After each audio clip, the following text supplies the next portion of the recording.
गुजरात प्रांत के काठियावाड़ क्षेत्र में समुद्र के किनारे सोमनाथ नामक विश्व प्रसिद्ध मंदिर में यह ज्योतिर्लिंग स्थापित है। पहले यह क्षेत्र प्रभासक क्षेत्र के नाम से जाना जाता था। यहीं भगवान श्री कृष्ण ने जरा नामक व्याध के बाण को निमित्त बनाकर अपनी लीला का संवरण किया था।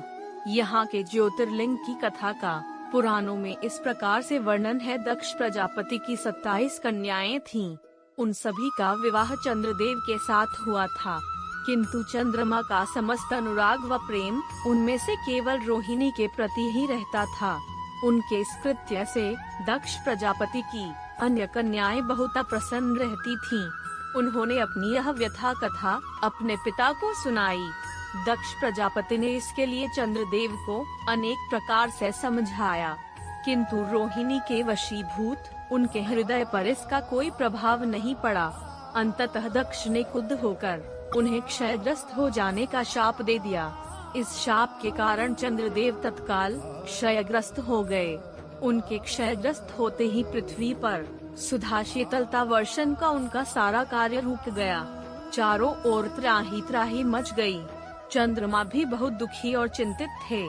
उनकी प्रार्थना सुनकर इंद्रादि देवता तथा वशिष्ठ आदि ऋषिगण उनके उद्धार के लिए पितामह ब्रह्मा जी के पास गए। सारी बातों को सुनकर ब्रह्मा जी ने कहा, चंद्रमा अपने शाप विमोचन के लिए अन्य देवों के साथ पवित्र प्रभासक क्षेत्र में जाकर मृत्युंजय भगवान शिव की आराधना करें। उनकी कृपा से अवश्य ही इनका शाप नष्ट हो जाएगा और ये रोगमुक्त हो जाएंगे। उनके कथनानुसार चंद्रदेव ने मृत्युंजय भगवान की आराधना का सारा कार्य पूरा किया। उन्होंने घोर तपस्या करते हुए 10 करोड़ बार मृत्युंजय मंत्र का जप किया। इससे प्रसन्न होकर मृत्युंजय भगवान शिव ने उन्हें अमृतत्व का वर प्रदान किया। उन्होंने कहा, चंद्रदेव तुम शोक न करो, मेरे वर से तुम्हारा शाप मोचन तो होगा ही साथ प्रजापति दक्ष के वचनों की रक्षा भी हो जाएगी। कृष्ण पक्ष में प्रतिदिन तुम्हारी एक कला क्षीण होगी, किंतु पुनः शुक्ल पक्ष में उसी क्रम से तुम्हारी एक कला बढ़ जाया करेगी। इस प्रकार प्रत्येक पूर्णिमा को तुम्हें पूर्ण चंद्रत्व प्राप्त होता रहेगा। चंद्रमा को मिलने वाले इस वरदान से सारे लोकों के प्राणी प्रसन्न हो उठे। सुधाकर चंद्रदेव पुनः 10 दिशाओं में सुधा वर्षण का कार्य पूर्ववत करन एक ही मात्रा लगे शाप मुक्त होकर चंद्रदेव ने अन्य देवताओं के साथ मिलकर मृत्युंजय भगवान से प्रार्थना की कि आप माता पार्वती जी के साथ सदा के लिए प्राणों के उद्धारार्थ यहाँ निवास करें।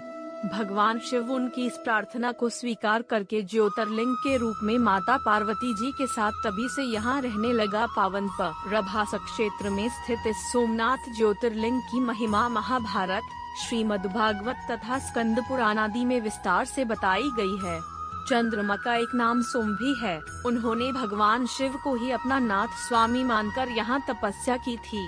अतः इस ज्योतिर्लिंग को सोमनाथ कहा जाता है। इसके दर्शन, पूजन, आराधना से भक्तों के जन्म जन्मांतर के सारे पाप और दुष्कृत्य विनष्ट हो जाते हैं। वे भगवान शिव और माता पार्वती की अक्षय कृपा का पात्र बन जाते हैं। मोक्ष का मार्ग उनके लिए सहज ही सुलभ हो जाता है। उनके लौकिक पारलौकिक सारे कृत्य स्वयमेव सफल हो जाते हैं।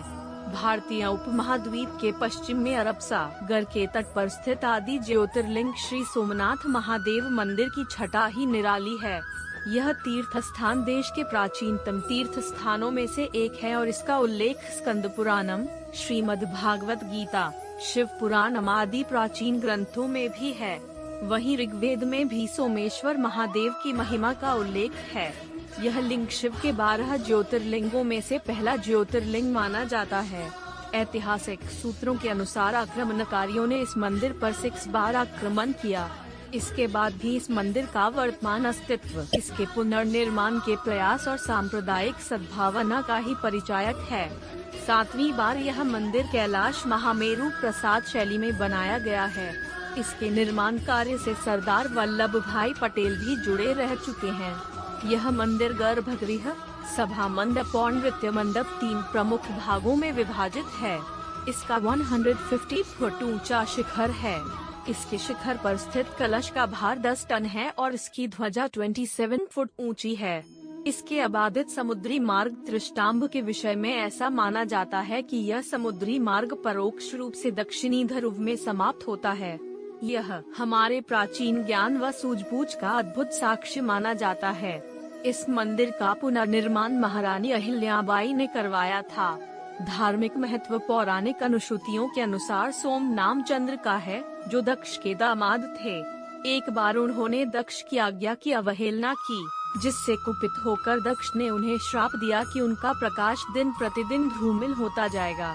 जब अन्य देवताओं ने दक्ष से उनका श्राप वापस लेने की बात कही तो उन्होंने कहा कि सरस्वती के मुहाने पर समुद्र में स्नान करने से श्राप के प्रकोप को रोका जा सकता है। सोम ने सरस्वती के मुहाने पर स्थित अरपसा गर में स्नान करके भगवान शिव की आराधना की। प्रभु शिव यहाँ पर अवतरित हुए और उनका उद्धार किया व सोमनाथ के नाम से प्रसिद्ध हुए।